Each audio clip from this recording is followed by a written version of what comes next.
नमस्कार दोस्तों, मेरा नाम है विशाल, आप सबका स्वागत है स्टॉक बॉक्स के business standard plus financial express analysis में। इस वीडियो में हम लोग एनालाइज़ करने वाले हैं ऐसे न्यूज़पेपर्स के आर्टिकल्स को जो आपके इनकम, आपके खर्चे, आपके इन्वेस्टमेंट्स की वैल्यू को अफ़ेक्ट करते हैं। तो हम लोग सीखेंगे कैसे एनालाइज़ करना है बिज़नेस न्यूज़पेपर्स के आर्टिकल्स को। तो यहाँ पे क्राइम, पॉलिटिक्स इन चीज़ों से रिलेटेड जो न्यूज़ है, हम बिल्कुल भी कवर नहीं करते हैं। सिर्फ़ ये जो कंटेंट है इसी को यहाँ पे हम लोग एनालाइज़ करेंगे। तो एक ओवरव्यू ले लेते हैं इससे पहले, लेकिन अगर आपको ऐसी वीडियोज़ पसंद है तो प्लीज़ इस चैनल को सब्सक्राइब कर दीजिए एंड वीडियो को लाइक कर लीजिए। हम लोग एम कर रहे हैं कि हम लोग 100 लाइक्स एटलीस्ट क्रॉस कर पाएँ। तो मैं ओवरव्यू देता हूँ आपको। सबसे पहले है आरबीआई गवर्नर साइंस इन। नए अब आरबीआई गवर्नर आए हैं, सबको पता है, और उन्होंने कहा है कि हमारा फोकस रहेगा 2 चीज़ों पर, economic growth and policy stability. 2 चीज़ों पर, तो ये हम इन डेप्थ डिस्कशन करेंगे थोड़ी देर में। Car discounts and top gear on muted sales. Car में आर्टिकल का कहना है कि सेल्स म्यूटेड है और इसीलिए डिस्काउंट्स फिर से आ गए हैं। ऑल्दो हमने कुछ दिन पहले कवर किया था कि 1 जनवरी से कार के दाम बढ़ रहे हैं for Hyundai and Maruti.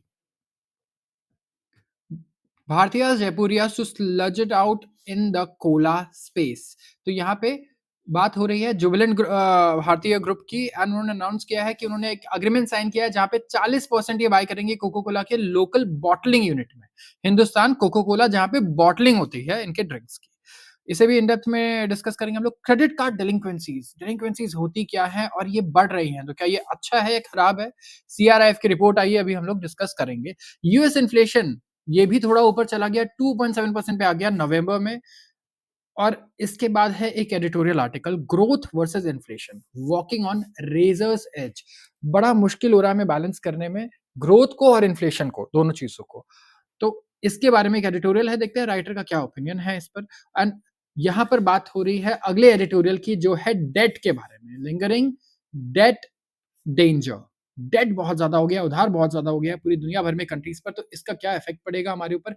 Biden, अब अगर आप देखोगे ना, तो जितना 5 साल में बाइडेन ने नहीं किया, मुझे लगता है आखिरी का जो 1 महीना है, जो वो इलेक्शन हार चुके हैं, उसमें कर रहे हैं।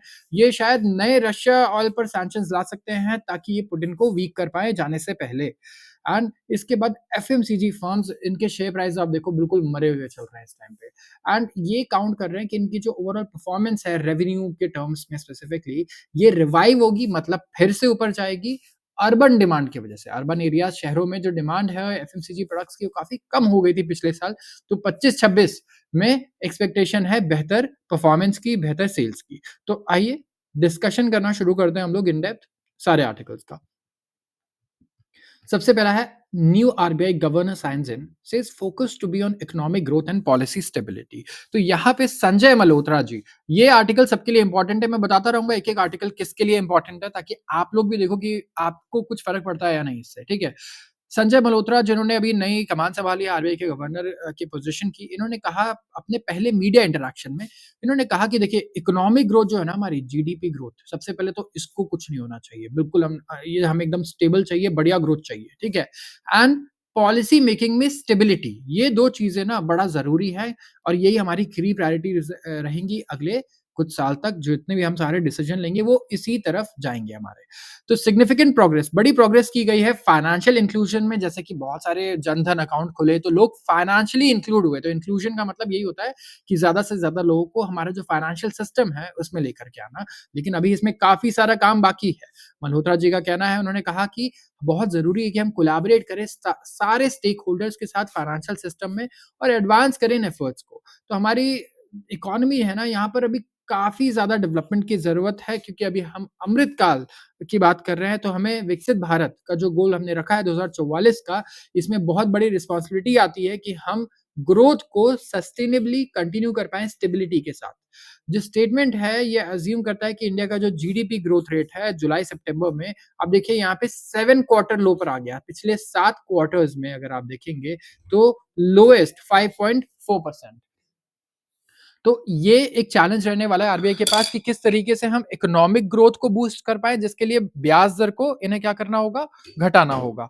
लेकिन इन्फ्लेशन को भी कंट्रोल करना है, तो उसके लिए ब्याज दर को ये घटा भी नहीं सकते। तो ये हम सबको बहुत ज़्यादा इफ़ेक्ट करता है, क्योंकि नए गवर्नर आए हैं, इनसे एक्सपेक्टेड है कि फ़रवरी में ये हमारे रेपो रेट्स को कम कर देंगे। रेपो रेट्स यहाँ पे बेसिकली हम हमारा जो डायरेक्टली लोन का कॉस्ट है ना, वो अफ़ेक्ट होने वाला है। तो जितने भी लोगों के पास लोन है, चाहे घर का हो, कार का हो, एजुकेशन का हो, क्रेडिट कार्ड का हो, कोई भी डेट हो, वो ये जो पर्सनैलिटी आपको दिख रहे हैं, इनके हाथ में होगा कि कितना आपका मैं कहूँगा आपको रिलैक्सेशन मिल सकती है इस पे। दूसरी चीज़, आप इन्वेस्ट करते हैं स्टॉक मार्केट में। अभी डिस्कस किया था हमने कि रिलायंस, एयरटेल ये सब देखिए टाटा मोटर्स से लेके जितनी कंपनियाँ ना, इनके पास लाखों करोड़ का डेट है। हज़ार करोड़ नहीं है, लाखों करोड़ में डेट है। तो इनके लिए 0.5% भी ना 1 लाख करोड़ का बहुत बड़ा अमाउंट होता है, राइट? 500 करोड़ होता है सीधा। तो यहाँ पे इनके लिए जो इंटरेस्ट कॉस्ट है ना, काफ़ी इस पे फ़र्क पड़ेगा। इन कंपनीज़ की प्रॉफिटेबिलिटी अपने आप बढ़ जाएगी और यहाँ पे प्रॉफिट बढ़ेगा तो आपके इन्वेस्टमेंट की वैल्यू को भी फ़ायदा होगा, राइट? अगर इंटरेस्ट रेट कम होता है, तो ये इसलिए आपके लिए ज़रूरी है। अब आते हैं कार डिस्काउंट्स पे। कार कंपनी की हम बात कर रहे थे कि इनके ऊपर उधार बहुत होता है क्योंकि टेक्नोलॉजी में इन्वेस्टमेंट बहुत चाहिए कार बनाने के लिए। कार डिस्काउंट्स जो है अभी टॉप गियर में चल रहा है। तो कार डिस्काउंट्स हमने देखा है कि दशहरा और दिवाली पे भी बिल्कुल टॉप गियर पे ही थे, ठीक है? बड़े-बड़े डिस्काउंट्स मिल रहे थे मारुति से लेके टाटा मोटर्स की कार्स में। तो अभी federation of automobile dealers association FADA ने कहा है, ये उनका स्टेटमेंट है कि जो डिस्काउंट्स है ना पैसेंजर व्हीकल्स पर, पैसेंजर व्हीकल्स कौन से होते हैं? जो हम चलाते हैं, ऑल्टो हो गया, स्विफ्ट हो गया और टाटा की जो हमारी कार्स हैं और कमर्शियल व्हीकल्स अलग हो गए, राइट? जिस पे कमर्शियल नंबर्स होते हैं। जैसे कि यूजुअली आप देखेंगे जो गाड़ियाँ भाड़े पर चलती है, ट्रक्स हो गए हमारे, तो इन्होंने टच डिस्काउंट जो है अनप्रेसिडेंटेड लेवल्स पे चले गए हैं। अनप्रेसिडेंटेड का मतलब क्या होता है? जो पहले कभी नहीं हुआ। अनप्रेसिडेंटेड तो मैं बोलूँगा दिस वाज़ अनप्रेसिडेंटेड। तो ये क्या हुआ है यहाँ पे प्रॉब्लम ये हुई है ना कि जैसे दिवाली दशहरा खत्म हुआ, बढ़िया सेल्स हुई है दिवाली दशहरे पे और उसके बाद फिर से जो बाइंग सेंटिमेंट है बिल्कुल ठंडी पड़ गई, बिल्कुल म्यूटेड यहाँ पे हमें ग्रोथ देखने को मिल रहा है। यहाँ पे 14% ड्रॉप था रिटेल सेल्स में फेस्टिवल मंथ ऑफ अक्टूबर में एंड इन रिस्पॉन्स डीलर्स और ओरिजिनल इक्विपमेंट मैन्युफैक्चरर्स ये ऑफर कर रहे हैं सब्सटैंशियल डिस्काउंट। ये अपनी इन्वेंट्री को खत्म करना चाह रहे हैं। अब आप खुद सोचिए, आपकी इन्वेंट्री है उसमें सारी पुरानी गाड़ियाँ ही पड़ी हैं, आप नई गाड़ियाँ ला नहीं पा रहे हैं। तो वो रखे-रखे आप इन्वेंट्री में किराया दे रहे हैं, राइट? इन्वेंट्री में बिजली का बिल दे रहे हैं उसको स्टोर करने के लिए। इसके अलावा लोगों को रखा है आपने, तो नुकसान तो आपका हो रहा है ना। तो यहाँ पे ये इस इन्वेंटरी को खाली करने के लिए अब ये सोच रहे हैं कि डिस्काउंट ही देना बेटर है। तो यहाँ पे अभी ये चल रहा है 65 डेज़ का, जो एवरेज इन्वेंटरी पीरियड है मतलब एक गाड़ी 65 दिन इन्वेंटरी में रहती है, उसके बाद बिकती है। तो एक स्लो डाउन नज़र आ रहा है हमें व्हीकल सेल्स में जिसकी वजह से एग्रेसिव प्रमोशंस करने पड़ रहे हैं स्टॉक को क्लियर करने के लिए। एंड दिसंबर में अगर आप देखेंगे ना 3.7 लाख तक का डिस्काउंट है। ऑटो मेकर्स ने अनाउंस किया था कि जनवरी से हम प्राइस बढ़ाने वाले हैं। अभी मैंने कवर किया था तुरंत थोड़ी देर पहले ही और यहाँ पे ये चाहते हैं कि टिपिकली एडवांस बाइंग आ जाए डिसीजंस का कंज्यूमर्स का सॉरी एडवांस बाइंग डिसीजन ले ले कंज्यूमर्स की भाई जनवरी 1 जनवरी से कार महँगी हो जाएँगी, तो पहले ही ले लो। तो उसके अलावा भी हमें सिग्निफिकेंट डिस्काउंट अभी देना पड़ रहा है। क्योंकि इंडियन कार सेल्स जो है यहाँ पे sharp 14% year on year decline देखने को मिला नवंबर में। ये बात हो रही है ईयर ऑन ईयर, ठीक है? जो नवंबर का डेटा है। एंड कंट्रास्ट में अगर आप देखेंगे ना पोस्ट फेस्टिव पीरियड मतलब फेस्टिवल जो रहा दिवाली और दशहरा का उसके बाद यहाँ पे ग्रोथ आई अक्टूबर से नवंबर में 2.6% की जहाँ पे डिस्काउंट था 2 लाख से 2.5 लाख का। तो प्रेसिडेंट जो है CS Vighneshwar federation of automobile dealer association FADA के उन्होंने कहा है कि हमारी एवरेज एक इन्वेंट्री 65 से 68 दिन रहती है 65 टू 68 डेज और जो अनसोल्ड गाड़ियां हैं हमारे पास 6.5 लाख गाड़ियां पड़ी है। तो एडवाइज लेवल्स होते हैं ना उससे 3 गुना ज्यादा गाड़ियां अनसोल्ड पड़ी हुई हैं तो डिस्काउंट तो देना पड़ेगा ही। बायर्स डिले कर रहे हैं डिसीजन ताकि दिसंबर डिस्काउंट्स का फायदा उठाएं एंड ये ऑफर्स जो हैं ये बायर्स को अट्रैक्ट करना चाहते हैं लेकिन ये मैन्युफैक्चरर्स और डीलर दोनों के लिए लॉन्ग रन में सस्टेनेबल नहीं है। इतने कम पैसे के लिए कोई इतना बड़ा इन्वेस्टमेंट करेगा ही नहीं, कोई डीलरशिप का बिज़नेस ही नहीं करेगा, ठीक है? अगर इतने कम पैसे मिलेंगे इतना सारा पैसा लगा करके। तो टाटा मोटर्स देखिए 3.7 लाख तक का यहाँ पे डिस्काउंट दे रहा है प्री फेसलिफ्ट सफारी पर, हैरियर पर। अल्ट्रॉस पेट्रोल रेसर जो है इनका इसमें 75,000 तक का डिस्काउंट आ रहा है एंड यहाँ पे पेट्रोल डीजल सीएनजी मॉडल्स में भी 55,000 तक का डिस्काउंट देखने को मिल रहा है। महिंद्रा की जो थार है 4 व्हील ड्राइव पेट्रोल डीजल अर्थ एडिशन यहाँ पे 3 से 3 लाख तक का डिस्काउंट है जिसमें 2.75 लाख डिस्काउंट और कॉर्पोरेट बेनिफिट्स है। तो थार से लेके जो ये तो काफ़ी फ़ेमस कार्स हैं, और स्कॉर्पियो क्लासिक आप देखिए यहाँ पे 1.5 लाख का डिस्काउंट है। एक्सयूवी 300 W8 डीएस ये 1.79 लाख तक का बेनिफिट यहाँ पे इन्हें मिल रहा है। तो देखिए कार कंपनीज़ बेनिफिट आपको इसीलिए दे रही है क्योंकि उस कार को अब वो और दिन तक नहीं रख सकती, उन्हें बेचना ही है किसी भी दाम पर। तो ये एक प्रॉब्लमैटिक सिनेरियो है और ज़रूर हमें देखना होगा। ऑटोमोबाइल स्टॉक्स को भी अगर आप देखेंगे ना तो कुछ ज़्यादा मुझे नहीं लगता ये अच्छे चल रहे होंगे इस टाइम पे। तो कहीं न कहीं शायद इस चीज़ का जो इफ़ेक्ट है ये उनके स्टॉक्स पर भी रिफ्लेक्ट हो रहा है। तो आप क्या इस डिस्काउंट का फ़ायदा उठाना चाहेंगे यहाँ पे? आपको लगता है कि अगले साल और बेटर डिस्काउंट्स मिल सकता है अगर कार सेल्स ऐसी ही रही? एंड दूसरा मैं आपसे पूछना चाहूँगा क्या रीज़न हो सकता है आपको लगता है कि कार सेल्स डिक्लाइन हो रही हैं? या मैं कहूँगा कार सेल्स उस लेवल पे नहीं हो रही है जो कंपनीज़ यहाँ एक्सपेक्ट कर रही है। तो क्या इसका रीज़न हो सकता है? हम ये नहीं कहेंगे कार सेल्स पहले से कम हो रही है, बिल्कुल भी, क्योंकि अगर आप ईयर ऑन ईयर डेटा देखेंगे तो data overall year on year अच्छा ही है। बट द प्रॉब्लम इज़ कि जो एक्सपेक्टेशन है, जो हमारी इन्वेंटरी है, वो इतनी ज़्यादा क्यों जमा हो गई है? आते हैं अगले आर्टिकल पे, Bhartiyas and Jaipurias slugged out on cola space. यहाँ पे बात कर रहे हैं हम लोग जुबिलेंट भारतीय ग्रुप की। एंड जुबिलेंट भारतीय ग्रुप जो है वेडनेसडे को इन्होंने एक अनाउंसमेंट किया कि हम 40% स्टेक खरीद रहे हैं कंपनी का। और ये कंपनी कौन-सी है? Hindustan coca cola beverages. ये कंपनी क्या करती है? जितने हमारे कोक के बॉटल्स हैं ना, तो जो बॉटलिंग का काम है लोकल, वो ये करते हैं। एंड ये कॉम्पिटिशन कर रहे हैं विद जयपुरिया फैमिली जो बॉटलर है किसकी? पेप्सिको की अंडर वरुण बेवरेजेस। तो वरुण बेवरेजेस बेवरेजेस का नाम सबने सुना होगा मेरे ख्याल से। ये उनके लिए इंपॉर्टेंट है जो लोग ना इन्वेस्टमेंट करते हैं, बाकी लोगों के लिए नहीं। जो आगे करना चाहते हैं उनके लिए भी हो सकता है कि ये जो कोक की जो बॉटल बनाने वाली कंपनीज होती है और बॉटलिंग का जो काम करती है स्पेसिफिकली, बहुत बढ़िया इनको फ़ायदा रहता है। अगर आप स्टॉक प्राइस वगैरह भी देखोगे तो ये वरुण बेवरेजेस वगैरह तो पता नहीं कितने 10 गुना हो चुका है या 20 गुना हो चुका है पिछले कुछ सालों में। एंड भारतीय एंड जयपुरियाज़ ये ऑलरेडी कम्पीट कर रहे हैं क्विक सर्विस रेस्टोरेंट स्पेस में। क्विक सर्विस रेस्टोरेंट पता है आपको क्या होता है? क्यूएसआर स्पेस, क्यूएसआर बहुत फेमस होता है, ये सबको पता होना चाहिए तो मैं कहूँगा। क्योंकि आप अगर बर्गर किंग में खाते हो और आपको पता ही नहीं है कि ये क्विक सर्विस रेस्टोरेंट है तो फिर क्या फ़ायदा, राइट? इतनी नॉलेज होनी चाहिए। तो quick service restaurant McDonald's, burger king and KFC जैसे हम रेस्टोरेंट्स को कहते हैं। तो भारतीयाज़ जो है वो लिस्टेड एंटिटी है जुबिलेंट फूडवर्क के नाम से। ये सबसे बड़ा क्यूएसआर चेन है कंट्री में। डोमिनोज़ पिज़्ज़ा इनका ही है। जुबिलेंट फूडवर्क्स के पास दूसरे क्यूएसआर ब्रांड्स भी हैं जैसे कि Popeyes, donut brand Dunkin Donuts, Hong's Kitchen coffee. तो यहाँ पे अब ये एंटर कर रहे हैं बॉटलिंग बिज़नेस में और यहाँ पे हमें कॉम्पिटिशन काफ़ी बढ़िया होता हुआ नज़र आएगा। तो वी हैव टू सी कि यहाँ से किस तरीके का एक्सपेंशन जुबिलेंट फूडवर्क्स देखता है एंड किस तरीके से इंडिया में ये आगे बढ़ता है। क्रेडिट कार्ड डेलिंक्वेंसीज रोज इन जून सीआरआईएफ रिपोर्ट। डेलिंक्वेंसीज क्या होती है? अच्छा, आपके साथ कभी आज के आपके आसपास कोई ऐसा इंसान है जो क्रेडिट कार्ड से इसने पैसे लिए लेकिन दे नहीं पाया, मिस कर दिए? हो सकता है, बहुत ही नॉर्मल अकरेंस है, लोग कर देते हैं स्पेसिफिकली इंडिया में क्योंकि आप देखिए हमारे यहाँ थोड़ी फाइनेंशियल लिटरेसी भी कम रहती है, राइट? तो यहाँ पे आपको ये देखना है कि आप जो क्रेडिट कार्ड में डेलिंक्वेंसी रेट है, बेसिकली क्या है कि कितने लोग क्रेडिट कार्ड की पेमेंट जो है ना, ड्यू डेट पे, वो मिस कर दे रहे हैं और पास ड्यू डेट, ठीक है? डेज़ पास ड्यू डेट यहाँ पे ये देखा जाता है। तो काफ़ी बढ़िया यहाँ ग्रोथ रेट हो गई है इंडिया में, ठीक है? तो इवन जो रेट ऑफ ग्रोथ है ना, नए कार्ड इश्यूएंस के मतलब जो नए कार्ड इश्यू हो रहे हैं और क्रेडिट कार्ड बैलेंसेस के ये दोनों यहाँ पे हमें ड्रॉप होते हुए नज़र आए हैं। तो नए क्रेडिट कार्ड भी कम इश्यू हुए हैं, क्रेडिट कार्ड बैलेंस भी ड्रॉप हो रहा है। क्रेडिट ब्यूरो सीआरआईएफ ने कहा है ये। तो सीआरएफ के जो रिपोर्ट है उसके अकॉर्डिंग डेलिंक्वेंसीज़ जो है वो 91 टू 180 डीपीडी कैटेगरी में आ गया है। इंक्रीज़ हो गया है टू 7.6% जो पहले था 6.5%। और ये ना 31 से 90 के रेंज में यूजुअली रहता है जो ये बढ़ा है करीब-करीब 2.3%। तो जहाँ पे डेज़ डीपीडी का फुल फॉर्म क्या होता है? डेज़ पास्ट ड्यू मतलब ड्यू डेट जो था उससे कितने दिन हो चुके हैं, ठीक है? पेमेंट किए ना मतलब पेमेंट जब तक बकाया है।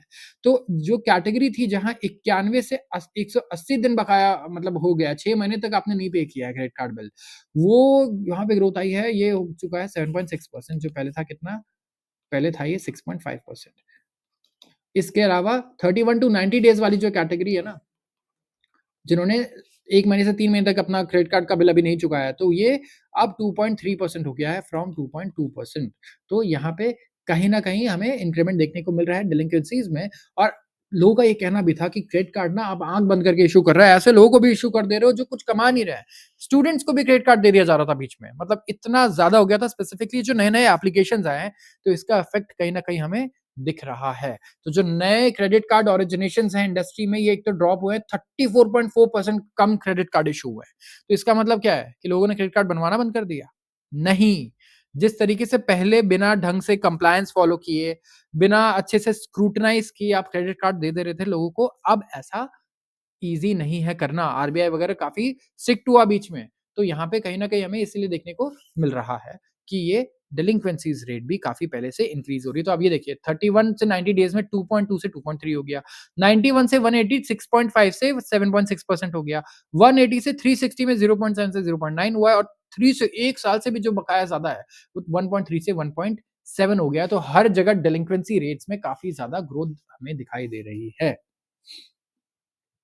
US inflation edges higher to 2.7% in November. अब इन्फ्लेशन रेट से तो देखिए इंडिया परेशान है, लेकिन यूएस कई हद तक मैं कहूँगा बेटर परफॉर्म कर रहा है इंडिया से। जो यूएस के कंज्यूमर प्राइसेस हैं, अगर आप देखेंगे, तो ये इंक्रीज़ हुए हैं बाय मोस्ट इन 7 मंथ्स। पिछले 7 महीने में सबसे ज़्यादा बड़ा इंक्रीमेंट है ये। एंड ये लेकिन डिस्करेज नहीं करने वाला वहाँ के सेंट्रल बैंक, जिसे हम कहते हैं फेडरल रिज़र्व, को ब्याज दर घटाने से for the third time next week against backdrop of a cooling labour market. तो कंज्यूमर प्राइस इंडेक्स 0.3% बढ़ा लास्ट महीने। लार्जेस्ट गेन था अप्रैल से and advance was 0.2% for 4 straight months. तो यहाँ पे जो labour department, bureau of labour statistics है, वो शो करता है कि पिछले 12 महीने में थ्रू नवंबर सीपीआई बढ़ा है 2.7% आफ्टर इंक्रीजिंग 2.6% इन अक्टूबर। तो कहीं न कहीं महंगाई दर यूएस में भी बढ़ रही है इस टाइम पे, लेकिन वहाँ के सेंट्रल बैंक का कहना है कि भाई देखो, इकोनॉमी को सँभालना है और इससे ज़्यादा हम नहीं वेट कर सकते, तो हमें अब ब्याज दर को घटाना ही होगा। इकोनॉमिस्ट जितने भी हैं, एक पोल था उसमें इकोनॉमिस्ट ने रिप्लाई किया। रॉयटर्स ने एक पोल करवाया इकोनॉमिस्ट का कि भैया आपको क्या लगता है, आप बताओ कंज्यूमर प्राइस इंडेक्स क्या रहने वाला है हमारा। तो सबने फोरकास्ट में कहा कि भैया देखो हमें लग रहा है 0.3% इंक्रीज होगा और 2.7% होगा ईयर ऑन ईयर। तो एनुअल जो इंक्रीज है इन्फ्लेशन में, जो पीक था ना 9.1% का था जून 2022 में, जहां से ब्याज दर बढ़ने शुरू हुए, और अब वो कहीं ना कहीं बहुत कम हो चुका है। तो इनका जो टारगेट है 2% का, वो कुछ महीने के लिए तो टल चुका है। देखिए 2% इतनी जल्दी नहीं जाने वाला, but still they are doing good, इतना ज़्यादा वॉलेटाइल नहीं है, ठीक-ठाक है। लेकिन इंडिया में बड़ी परेशानी है, आगे डिस्कस करते हैं इंडिया का। और देखिए अगला आर्टिकल भी वही आ गया। ये एक एडिटोरियल आर्टिकल है जहाँ हम बात कर रहे हैं ग्रोथ वर्सेस इन्फ्लेशन की। आपने ग्रोथ देखा था 5.4% चला गया इस क्वार्टर, और इन्फ्लेशन बढ़ गया 6.4% आ गया। तो हमारा टारगेट क्या था कि इसको ऊपर ले जाना, इसको नीचे ले जाना, लेकिन इसका उल्टा हो गया हमसे। ठीक है? तो अब देखना होगा कि क्या-क्या हमारे पास चैलेंजेस हैं। राइटर का कहना है कि after a spectacular average gross GDP growth rate of 8%, जो 8% का स्पेक्टेक्युलर जीडीपी ग्रोथ रेट था ना हमारा पिछले 3 साल का, उसके बाद अब हमें देखने को मिल रहा है कि इकोनॉमी सबसे वीकेस्ट ग्रोथ में आ गई है। पिछले 7 क्वार्टर्स में 5.4% का ग्रोथ रेट, ये आया हमारे सेकंड क्वार्टर में। तो इकोनॉमिक स्लोडाउन जो था ड्यूरिंग द क्वार्टर, ये एंटिसिपेटेड था। सबको पता था कि इस बार जो डेटा है वो स्लोडाउन होगा। लेकिन इतना ज़्यादा होगा, 5.4% कोई नहीं एक्सपेक्ट कर रहा था। सब एक्सपेक्ट कर रहे थे 6.5%। देखिए 6.5% सबने एक्सपेक्ट किया था, मैंने भी। एंड हमने कई बार डिस्कस भी किया है, अगर आप पुराने वीडियोज़ देखोगे। तो हमारे जो व्यूअर्स हैं उनके लिए तो बड़ा एक्सपेक्टेशन वाली चीज़ थी कि हाँ 6.5% के आसपास जीडीपी डेटा आएगा। लेकिन जो मैग्नीट्यूड है, मैग्नीट्यूड क्या है? जितना बड़ा हमें ड्रॉप लगा था कि आ सकता है, फॉर एग्ज़ाम्पल 1% का ड्रॉप आ सकता है, वो मार्केट एक्सपेक्टेशन को भी एक्सीड कर गया। तो यहाँ पे इन्फ्लेशन का जो रेट है ना, वो भी 6% के टॉलरेंस लेवल से ऊपर चला गया। तो टॉलरेंस लेवल हमारा है, हमने कहा है 4% तो हमारा टारगेट है, लेकिन 6% आया तब भी हम टॉलरेट कर लेंगे। ठीक है? लेकिन 6.4% चला गया ये भी। तो यहाँ पे फूड प्राइस जो इन्फ्लेशन था, जिसने इसमें काफ़ी बड़ा कंट्रीब्यूशन दिया है, इसमें भी हम अपने टारगेट से काफ़ी दूर चले गए और काफ़ी बड़े मैग्नीट्यूड से गलत हो गए। तो जो कंटिन्यूड एलिवेशन है, एलिवेशन मतलब बढ़ना, हम लोग बोलते हैं ना market elevated for 5th continued day, 5वें दिन लगातार मार्केट ऊपर रहा, बढ़ा, तो एलिवेटेड होता है वो। तो फूड प्राइसेस की बात हो रही है, ये भी एलिवेट हो रहा है यहाँ पे, एंड ये स्पिल हो रहा है into core prices despite nudge from political quarters to start rate reduction cycle. Not surprisingly, monetary policy committee focused on headline inflation target. यहाँ पे क्या बोल रहे हैं राइटर? देखिए, इस पैराग्राफ में राइटर कह रहे हैं कि फूड प्राइसेस लगातार बढ़ रहे हैं, ठीक है? और अब स्पिल ओवर इफेक्ट आ रहा है इसका। स्पिल ओवर इफेक्ट कई बार डिस्कस करते हैं हम लोग कोर प्राइसेस में, कोर इन्फ्लेशन में भी। तो पॉलिटिकल क्वार्टर्स अगर आप देखेंगे, जितने भी मंत्री हैं हमारे और जो सरकार है बेसिकली, उन्होंने कहीं न कहीं नज़ किया कि देखिए, अब समय आ गया है कि आपको ना ब्याज दर को घटाना पड़ेगा, इकोनॉमी को बूस्ट चाहिए। लेकिन मॉनेटरी पॉलिसी कमिटी की जो मीटिंग थी, उसमें आरबीआई के गवर्नर ने सिर्फ हेडलाइन इन्फ्लेशन पर ही फोकस किया, टारगेट पर। और क्या कहा कि हम तो रेट नहीं घटाने वाले, हम स्टेटस क्वो को मेंटेन रखेंगे। पॉलिसी रेट जो हमारा चल रहा है, हम इसे चेंज नहीं करेंगे।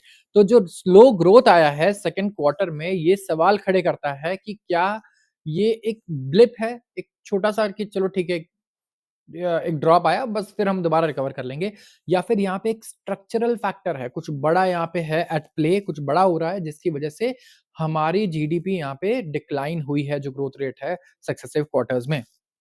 जो ग्रोथ हमारा आया है first half of current fiscal year में, वो है करीब-करीब 6%। और एक्सपेक्टेशंस थी आरबीआई को कि बढ़िया रिवाइवल आ जाएगा नेक्स्ट 2 क्वार्टर्स में, लेकिन अब वो नेक्स्ट 2 क्वार्टर्स के लिए भी जो अर्लियर एस्टिमेट था 7.2% का, इसको घटा करके कर रहे हैं 6.6%। तो कहीं न कहीं आरबीआई भी बहुत शॉक होता हुआ नज़र आया हमें। स्लोइंग ग्रोथ और एलिवेटेड इन्फ्लेशन, इसकी वजह से क्या हो रहा है? Monetary policy committee. अब देखिए, हमारे इंडिया में प्रॉब्लम क्या है? ग्रोथ कम हो रही है, इन्फ्लेशन बढ़ रहा है। हमें चाहिए इन्फ्लेशन कम हो, ग्रोथ बढ़े। इसकी वजह से क्या हो रहा है कि हमारा जो रेट रिडक्शन साइकिल है कि ब्याज दर घटे, लोन सस्ते हों, एक तो ये नहीं कर पा रहे हैं हम लोग, ठीक है? तो कहीं न कहीं राइटर का ये कहना है कि अब हमें हेडलाइन से टारगेट को चेंज करना चाहिए कोर इन्फ्लेशन पे, नहीं तो हम तो कभी ब्याज दर घटा ही नहीं पाएँगे। इसका मतलब क्या है कि जो सब्जियों के दाम है ना, ये कंट्रोल कभी नहीं होने वाले, ये कभी ज़िंदगी में स्टेबल नहीं रहने वाले, आप भूल जाओ। होंगे, नहीं पता कब होंगे। तो इसीलिए हेडलाइन इन्फ्लेशन को जो टारगेट है और ये जो कोर इन्फ्लेशन है, इस पे स्विच कर लेना चाहिए। हेडलाइन इन्फ्लेशन में क्या आता है? कोर इन्फ्लेशन प्लस फूड सब कुछ कवर करता है। ये तो ये कह रहे हैं कि देखिए, आरबीआई ब्याज दर अगर आज और बढ़ा दे, मैं कह रहा हूँ 20% कर दे, सब्जियों के दाम तब भी बढ़े हुए ही मिलेंगे आपको, क्योंकि सब्जियों के दाम को ब्याज दर से कोई फ़र्क नहीं पड़ता।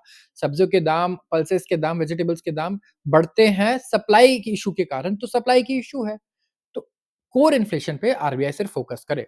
तो एट द सेम टाइम ये राइटली एसेट किया गया कि जो हमारा कमिटमेंट है ना कि हम हेडलाइन इन्फ्लेशन को 4% लाएँगे, हम यहाँ पे बिल्कुल भी रिलैक्स नहीं हो सकते। अपने गार्ड को लो नहीं करना मतलब क्या होता है? लोअर इट्स गार्ड का मतलब ज़रा-सा भी रिलैक्स नहीं हो सकते हम लोग। हमें बहुत ही ज़्यादा अलर्ट रहना है। एंड एमपीसी ने भी अपने मेजॉरिटी डिसीजन ने मेंटेन किया कि भैया पॉलिसी रेट तो हमारा ये रहने वाला है। लेकिन कैश रिजर्व रेशियो को इन्होंने 25 बेसिस पॉइंट से ईच इन अगर आप देखेंगे, एक second, 2 tranches on December 14 and 28 कम किया है। तो इससे क्या है, बैंक्स के पास ना अब कैश थोड़ा ज़्यादा है पहले से, तो यहाँ पे ऑफ कोर्स बैंक्स की लिक्विडिटी इंप्रूव हुई है, मार्केट में भी लिक्विडिटी बेटर आएगी। लेकिन ब्याज दर नहीं, नहीं, नहीं, ये नहीं घटने वाले, आप कुछ भी कर लो। तो अब ब्याज दर बहुत ज़रूरी है देखिए घटना। सबसे पहले तो गवर्नमेंट का भी कैपिटल एक्सपेंडिचर चाहिए हमें अगले 2 क्वार्टर में, क्योंकि अगर आप मैन्युफैक्चरिंग सेक्टर को में ग्रोथ होता हुआ देखना चाहते हो, तो यहाँ पे आपको कैपिटल एक्सपेंडिचर करना होगा। लेकिन रेट साइकिल जब तक पॉजिटिव नहीं होता, ये जो इन्वेस्टमेंट सेक्टर है ना, जहाँ पे इन्वेस्टमेंट बड़ी चाहिए, ये कुछ बढ़िया रिस्पॉन्स हमें नहीं देने वाले। ये एक बहुत, मैं बोलूँगा, टफ सिचुएशन है पिछले कुछ सालों में इस टाइम पे आरबीआई के पास। And one of the most challenging times है ये गवर्नमेंट का और आरबीआई का कि हम ग्रोथ को रिवैम्प करें एंड इन्फ्लेशन को वापस नीचे लेकर आएँ एंड मैनेज कर पाएँ कि हम अपने ब्याज दर को भी घटा पाएँ। तो आरबीआई की जो पॉलिसी स्टेटमेंट है वो सिंपली ये सिचुएशन को कहती है कि एक एबरेशन है in growth inflation trajectory, good reasons हैं to believe and it is indeed so. एक शार्प डी-एक्सेलरेशन चाहिए हमें वैल्यू में, एडेड इन सॉरी, एक शार्प शार्प डी-एक्सेलरेशन आया है वैल्यू एडेड में in mining, manufacturing sector. So जितने भी सेक्टर्स हैं ना जहाँ कैपिटल बढ़िया चाहिए, निवेश चाहिए। अब अंबानी, अडानी जितने भी दुनिया के सबसे ज़्यादा अमीर लोग हैं ना, ये देखिए इनके ऊपर उधार भी सबसे ज़्यादा है, क्योंकि बिज़नेस आप उधार लेके करोगे, लोन लेके करोगे, उसका टैक्स सेट ऑफ लोगे, राइट? और ईएमआईज़ में आप पैसे को चुकाओगे प्रॉफिट से। तो जितने भी ये सेक्टर्स हैं, माइनिंग, मैन्युफैक्चरिंग, इनका जो ग्रोथ है ना, ये पहले से काफ़ी कम हुआ है अगर आप देखोगे, जो वैल्यू एडिशन एक्सपेक्ट कर रहे थे, वो नहीं हुआ है। एंड यहाँ पे रीज़न क्या है? मॉनसून, वेजिटेबल्स के दाम, फ्रूट्स के दाम, सिर्फ़ इनकी वजह से आप और हमारे और जितनी कंपनीज़ हैं हमारे, जहाँ इन्वेस्ट हमारा पैसा भी जहाँ इन्वेस्टेड है, इनको फ़ायदा नहीं हो पा रहा है। तो कहीं न कहीं ये जो प्रॉब्लम है ना, ये गवर्नमेंट की है, जहाँ पे गवर्नमेंट को फ़ोकस करना पड़ेगा कि ये जो सप्लाई है वेजिटेबल्स का, फ्रूट्स का, पल्सेस का, सीरियल्स का, ये किस तरीके से सॉल्व हो कि अगले 10 साल हमें ये इन्फ्लेशन डेटा में परेशान ना करे, जिसकी वजह से हमारे रेट साइकिल आगे प्रोलॉन्ग ना होते रहें, जो रेट रिडक्शन साइकिल है। यहाँ पे मैन्युफैक्चरिंग सेक्टर में भी हमें ग्रोथ में थोड़ा हमें डीग्रोथ देखने को मिला है अगर आप देखोगे। परचेज़िंग मैनेजर इंडेक्स में तो एक्सपेंशन है, लेकिन अगर आप देखेंगे एक्सपेंशन का रेट पहले से कम हुआ है कहीं न कहीं। तो यहाँ पे बहुत इम्पोर्टेंट रहने वाला है कि हम किसी तरीके से सिचुएशन को मैनेज करें, वेजिटेबल प्राइसेज़ को इस सर्दियों में हम कंट्रोल कर पाएँ ताकि रेट रिडक्शन साइकिल को हम वापस से स्टार्ट कर पाएँ। आते हैं अगले आर्टिकल पे और ये है लिंगरिंग डेट डेंजर। उधार की यहाँ पे बात हो रही है और जो एक्सटर्नल डेट है ना ये उधार बहुत ही डेंजरस हो गया है ग्लोबली। अच्छा, मैंने पिछला आर्टिकल बताया नहीं कि किसके लिए इंपॉर्टेंट है क्योंकि बताने की ज़रूरत नहीं है। ये सबके लिए इंपॉर्टेंट है और ये जो अगला इंपॉर्टेंट है ये भी सबके लिए इंपॉर्टेंट है। क्योंकि ये जो उधार है वो आप ही के ऊपर है, ठीक है? आपको ऐसा लग रहा होगा कि ये भई डेट तो मैंने तो ले नहीं रखा, लेकिन आपके ऊपर उधार है अगर आपके देश के ऊपर उधार है तो, ठीक है? तो पैंडेमिक के वक़्त अगर आप देखेंगे तो एक बहुत बड़ा कंटेजियन था। क्या था? कोविड-19 का थ्रेट तो था ही, लेकिन एक सॉवरेन डेट क्राइसिस भी था कि भई सोचो आपके टाइम पे भी आपकी अगर जॉब चली जाए और आपके ऊपर डेट है, पैसा कैसे चुकाएँगे? तो कंट्रीज़ में भी ये हुआ ना, कंट्रीज़ ने पैसा जीडीपी बंद हो गया, रेवेन्यू आना ही बंद हो गया और लोन तो चुकाना ही है, राइट? तो जितनी भी इंडेटेड कंट्रीज़ थी, जैसे अफ्रीका और इंडिया के नेबरहुड में, अगर आप देखेंगे पाकिस्तान और श्रीलंका की बात करें, तो ये ब्रिंक ऑफ डिफ़ॉल्ट पे आ गई थी। ये सब अपने डेट को डिफ़ॉल्ट करने वाले थे। जो इमीडिएट थ्रेट है डिफ़ॉल्ट का और डिस्टेबलाइज़ेशन का, ये रिसीड हुआ, ठीक है? सॉवरेन डेट को चुपचाप डीप्रायोरिटाइज़ किया गया ग्लोबल गवर्नेंस में कि भई डेट हमारी प्रायोरिटी नहीं है। उधार वापस लेना अभी हमारी प्रायोरिटी नहीं है, ऐसे करके चुपचाप इसे दबाया गया। लेकिन एक रीसेंट वर्ल्ड बैंक की रिपोर्ट आई है जो दिखा रहा है कि ये एक मिस्टेक हो सकता है बहुत बड़ा। इंटरनेशनल डेट रिपोर्ट आया जिसमें एक बहुत डिस्टर्बिंग न्यूज़ आई है और क्या है ये disturbing news? IDR international debt report, debt मतलब उधार होता है, आई होप मेरे सारे व्यूअर्स को पता होगा। आईडीआर फोकस करता है स्पेसिफिकली एक्सटर्नल डेट पे। एक्सटर्नल डेट क्या होता है? इंडिया जो IMF, world bank, ADB Asian development bank या यूएसए के कहीं से भी और से लोन ले रहा है ना अगर, वो एक्सटर्नल डेट है, फॉरेन करेंसी में जो ले रहा है। और इंटरनल डेट क्या हो गया जैसे इंडिया ने क्या किया है कि एक फॉर एग्जांपल एक बॉन्ड इश्यू कर दिया। जैसे कोई भी पत्र होते हैं किसान विकास पत्र इस तरीके के काफ़ी सारे अलग-अलग होते हैं जो पे आपने पैसे दिए और गवर्नमेंट ने उस पैसे को इन्वेस्ट किया और आपने उसको आपको इसमें ये मिलता रहेगा फिक्स इंटरेस्ट। तो आईडीआर फोकस करता है स्पेसिफिकली किस पर? एक्सटर्नल डेट पर और ये क्लासिफाई करता है कंट्रीज़ को बाय इनकम लेवल। तो लो और middle income countries in general जितनी भी है ना, यहाँ पे एक्सटर्नल डेट बहुत ज़्यादा बढ़ गया है एंड ये पहुँच चुका है उस लेवल पे जहाँ इनिशियल मंथ्स और ईयर्स जो थे ना पैंडेमिक के, उस जहाँ मतलब वो जो लेवल था डेट का, हाई डेट का, वहाँ पर जहाँ एक्स्ट्राऑर्डिनरी स्पेंडिंग की रिक्वायरमेंट थी, इस लेवल पे पहुँच चुका है। तो गवर्नमेंट ने क्या किया पैंडेमिक पैंडेमिक के वक़्त तो देखिए काम चलाने के लिए काफ़ी सारा उधार लिया, जो कि सही भी था, ठीक है? लेकिन they have not recovered soundly enough. ये रिकवरी नहीं कर पाए उस पैसे को यूज करके जिस हिसाब से पैंडेमिक के बाद इन्हें रिकवर करना था और क्या हुआ फिर उधार भी उस हिसाब से नहीं चुका पाए और ज्यादा उधार लेना पड़ गया उल्टा। तो एक्सटर्नल बोरिंग्स अभी यहाँ पे 8% बढ़ी है ओवर 2020 लेवल्स एंड नेचुरली यहाँ पे इन्हें ब्याज भी बहुत देना पड़ रहा है। तो मैं बताऊं आपको कंट्रीज क्या कर रही है इस टाइम पे, देखिए कंट्रीज हमारे से भी ज्यादा मैं कहूंगा बड़े बड़े ब्लंडर करती है। ये कंट्रीज़ हैं इन्होंने 100 बिलियन का उधार ले लिया फॉर एग्ज़ाम्पल, ठीक है? 100 बिलियन डॉलर का इन्होंने उधार तो ले लिया। इस पे इनका ब्याज जा रहा है फॉर एग्ज़ाम्पल 7 बिलियन डॉलर्स। तो अब ये सिचुएशन है कि ये जो इंटरेस्ट है ना, इस इंटरेस्ट को चुकाने के लिए अलग से ये लोन ले रहे हैं और ये ले रहे हैं 7 बिलियन 10 बिलियन डॉलर का। 10 बिलियन, 25 बिलियन, 30 बिलियन कि भाई ये इस ईएमआई को चुका पाएँ। लोन को चुकाने के लिए अलग से इनको लोन लेना पड़ रहा है, इंटरेस्ट एक्सपेंस के लिए भी लोन लेना पड़ रहा है। श्रीलंका और पाकिस्तान का भी यही हालत था अगर आप देखेंगे। तो जो इफ़ेक्ट है ना पुअरेस्ट और सबसे वल्नरेबल कंट्रीज़ पे, जो 75 या सो कंसिडर्ड पुअर इनफ हैं, जो बोरो कर सकते हैं इंटरनेशनल डेवलपमेंट एसोसिएशन से। एक विंग है ये वर्ल्ड बैंक ग्रुप का, आप याद रखिएगा वर्ल्ड बैंक का एक ग्रुप है इंटरनेशनल डेवलपमेंट एसोसिएशन, आईडीए। और इससे करीब 75 कंट्रीज़ ऐसी हैं जो मतलब काफ़ी पुअर हैं, पुअरेस्ट ऑफ द पुअर है, वो काफ़ी वल्नरेबल है और वो इससे उधार लेती हैं। तो आईडीआर के अकॉर्डिंग जो एक्सटर्नल डेट है इन कंट्रीज़ का वो 18% बढ़ चुका है पैंडेमिक से लेके अभी तक, जो कि घटना चाहिए था और $1 ट्रिलियन क्रॉस कर चुका है। एक्सटर्नल डेट लेवल्स जितने भी लो और मिडल इनकम कंट्रीज़ हैं, इनके लिए हाई है लेकिन स्टैटिक है मतलब ऊपर तो है लेकिन और बढ़ नहीं रहा है।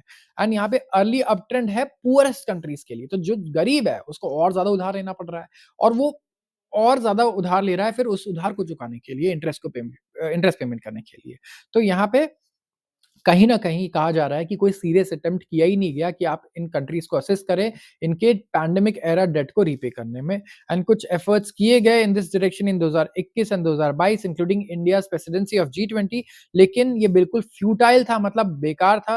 It would be futile to deny that in absence of rolling crisis of defaults, energy has been sucked out of that effort. तो यहाँ पे डेंजरस क्या है? कॉम्प्लिसेंसी बहुत डेंजरस है, ठीक है? जहाँ आप कंप्लेसेंट हो जाओ ना यहाँ सबसे ज़्यादा बड़ा खतरा आ जाता है और जो डेड लेवल हैं वो इतनी तेज़ी से बढ़े हैं। मैक्रो इकोनॉमिक स्टेबिलिटी काफ़ी फ्रेजाइल हो गई है कोविड के बाद। ज़्यादातर कंट्रीज़ में अगर आप देखेंगे ना, अगर आप इंडिया की ही बात करें अभी, जैसे हम देख रहे हैं इन्फ्लेशन ग्रोथ रेट से हम जूझ रहे हैं अभी, तो पैंडेमिक के बाद टाइम लगा है सबको रिकवर करने में और जो डोमिनो है, ये एक रिन्यूड क्राइसिस ला सकता है इस वक़्त, ठीक है? तो अगर यहाँ पे डिसरप्शंस अगर आप देखेंगे आते हैं, ठीक है? डिस्ट्रेस होता है तभी तो हम वॉर के बारे में डिस्कस कर रहे हैं। ये वॉर होता है तो और इन्फ्लेशन बढ़ता है इन कंट्रीज़ में, तो बहुत खराब इनका बोरोइंग पैटर्न है एंड हो सकता है हमें बहुत बड़े-बड़े डेट डिफ़ॉल्ट्स देखने को मिले। तो जो प्रेज़ेंस है चाइना का और चाइनीज़ स्टेट बैंक्स का एज़ लार्ज लेंडर्स, इसने क्या किया है बहुत significantly it has muddied the picture को पूरा मडी कर दिया इन्होंने। बहुत डिविजन बन गए हैं बिटवीन बायलैटरल, मल्टीलैटरल और कमर्शियल कैपिटल इन 1980s ठीक है, तो 1980s में क्या हुआ? बायलैटरल मतलब 2 लोग होते हैं जहाँ बायलैटरल हो गया, मल्टीलैटरल मतलब जहाँ काफ़ी सारी कंट्रीज़ इन्वॉल्व्ड है, कमर्शियल कैपिटल इस तरीके का डिवीजन बनाया गया 3 तरीके का मार्केट इकोनॉमीज़ के लिए। एंड ये जो है ये स्ट्रगल कर रहे हैं in adopting China's state led financial sector. Geopolitical distress काफ़ी ज़्यादा बढ़ गया है 2020 से अगर आप देखें तो कंट्रीज़ एक-दूसरे को ट्रस्ट नहीं कर रही हैं, तो इसको हम लोग बोलते हैं जियोपॉलिटिकल डिस्ट्रस्ट और इसमें इसका भी बहुत इम्पोर्टेंट रोल है। आईडीआर एक अनदर रिमाइंडर है कि एक बहुत बड़ा फेस्टरिंग प्रॉब्लम है हमारे पास, जिस पे काफ़ी अटेंशन चाहिए ग्लोबल पॉलिसी मेकर्स के द्वारा एंड इकोनॉमीज़ के लिए बहुत ज़रूरी भी है कि वो बोरोइंग को अपने चेक में रखें मतलब कंट्रोल में रखें, जितनी भी उनकी बोरोइंग है ताकि आगे की जो जनरेशन है, वो ऐसा ना हो कि पूरी ज़िंदगी सिर्फ़ उधार ही चुकाते रह जाए, जैसा कि हाइलाइट किया गया था union finance minister Nirmala Sitharaman द्वारा बुधवार को।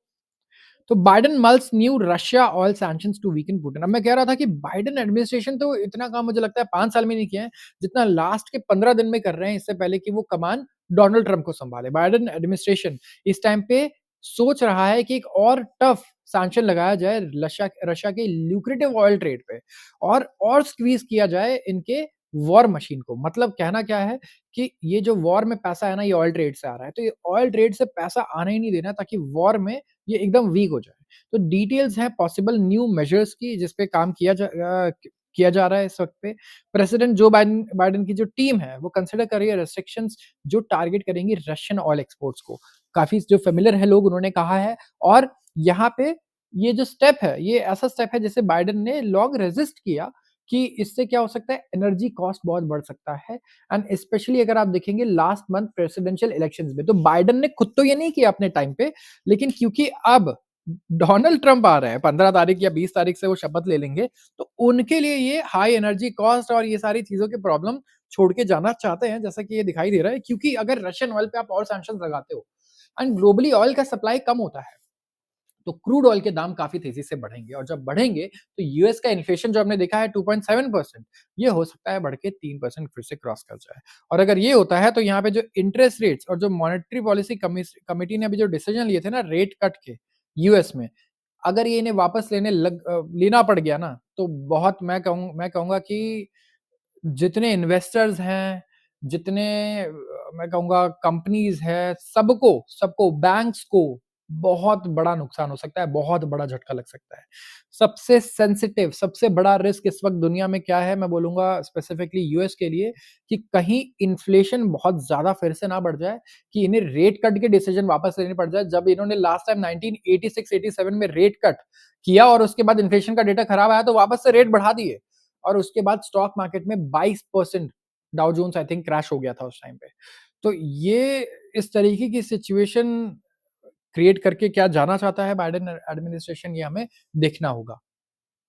तो डेलिब्रेशंस ये किए जा रहे हैं कि बाइडेन टीम जो है, ये और रिस्क लेने को तैयार है रशिया को कन्फ्रंट करने में अपने डिपार्चर से पहले, और ये चाहते हैं कि जो क्रेमलिन है, इनके एनर्जी रेवेन्यू को कहीं न कहीं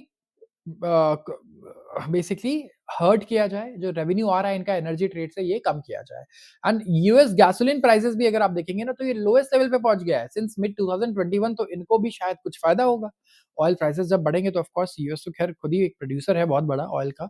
तो एडमिनिस्ट्रेशन ने क्या किया है, यहाँ पे अगर आप फाइनेंशियल सपोर्ट जो है और मिलिट्री सपोर्ट है, ये भी यूक्रेन को काफी ज्यादा दिया है। एंड यहाँ पे यूएस ने ऑलरेडी रशियन ऑयल पे तो काफी सारे रिस्ट्रिक्शन लगा रखे हैं और बैन भी किया हुआ है, लेकिन जो सेट ऑफ न्यू रेस्ट्रिक्शंस हैं, इससे हो सकता है कि और कुछ प्रॉब्लम्स आए रशिया को और ये हर्ट कर पाए। तो हमें देखना होगा।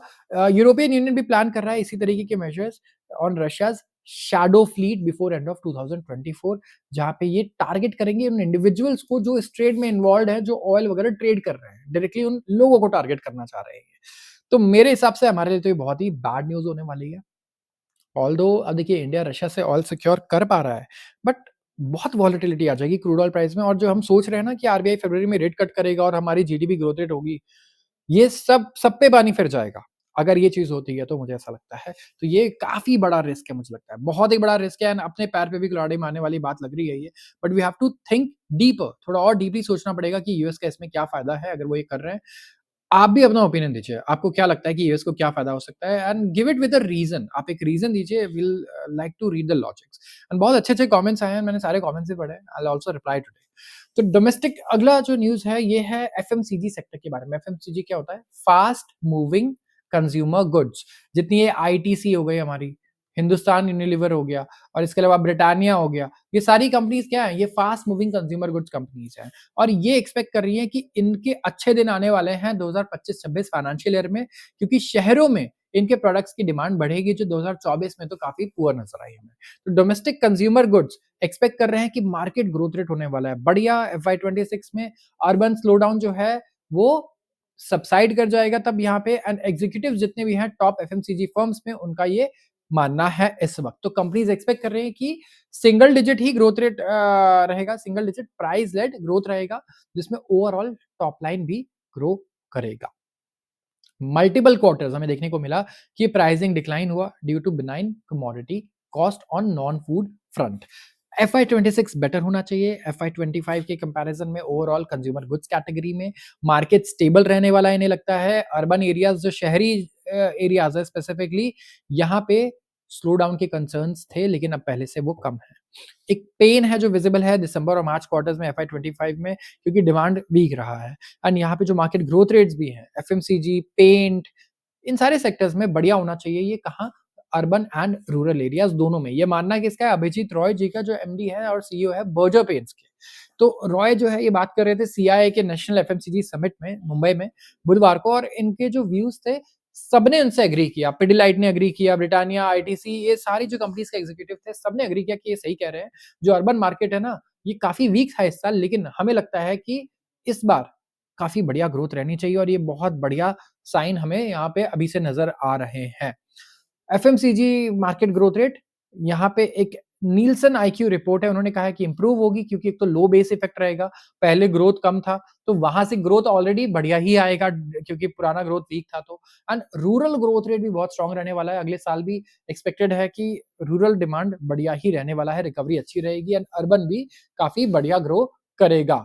तो कुछ सेगमेंट्स है और ऑर्गेनाइजेशन है जहां पे नियर टर्म चैलेंजेस आ रहे हैं, लेकिन अगर बाय एंड लार्ज अगर आप देखेंगे तो कोई बड़े चैलेंजेस ऐसे नहीं है। इंडिया का जो नॉमिनल जीडीपी भी है, जहां पे इन्फ्लेशन अगर आप इंक्लूड कर दो, तो ये है करीब करीब 10%। एंड जो रेवेन्यू ग्रोथ है इंडिया के टॉप 50 एफएमसीजी कंपनीज का, ये था सिर्फ 5% ड्यूरिंग द पीरियड। तो आखिरी जो 3 क्वार्टर थे, अगर आप मार्च देखें, जून देखें, सितंबर देखें, ये पर्टिकुलरली बहुत खराब थे, जहाँ पे एफएमसीजी कंपनीज जो थे, ये या तो 0% इनकी ग्रोथ रेट थी या तो 6% थी, जबकि नॉमिनल जीडीपी ग्रोथ रेट भी यहाँ पे 8% टू 10% था। तो जरूर कोई प्लीज बताए कमेंट सेक्शन में नॉमिनल और रियल जीडीपी ग्रोथ रेट में क्या डिफरेंस है, एंड नॉमिनल का डेटा ज्यादा क्यों आ रहा है। अगर आपको पता है तो आप एक्सप्लेन कर सकते हैं कमेंट सेक्शन में। तो आज के लिए बस इतना ही। अगर आपको वीडियो अच्छी लगे तो ज़रूर बताइए कमेंट सेक्शन में कमेंट करके कि आपको ये वीडियो पसंद आई है, कुछ चेंजेज़ हैं तो हम वो भी लेकर आएँगे।